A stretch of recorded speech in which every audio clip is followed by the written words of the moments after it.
நேத்தனடி 2000 ரூபாய் வாங்கினேன். அரிசி இல்ல. அவசரம்னு 1000 ரூபாய் வாங்கினியே. காய்கறி இல்ல. இப்பதாண்டி என் பர்ஸ்ல இருந்து 500 ரூபாய் ஆட்டையை போட்டேன்.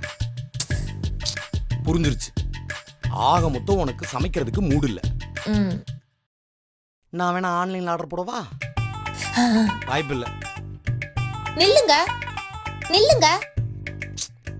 என்ன நான் எது சொன்னாலுமே கேட்க கூடாதுன்னு நினைச்சிட்டு இருக்கீங்களா? அடியே, நீ நல்லது சொன்னா நாள் பூரா உட்கார்ந்து கேப்பண்டி. ஆனா நீ சொல்றது எல்லாமே உருப்படாது, உதவாது. ஓ, உருப்படாதது உதவாததா? உதவாம நான் எதுக்கு இந்த வீட்டுக்கு? நான் போறேன் எங்க அம்மா வீட்டுக்கு.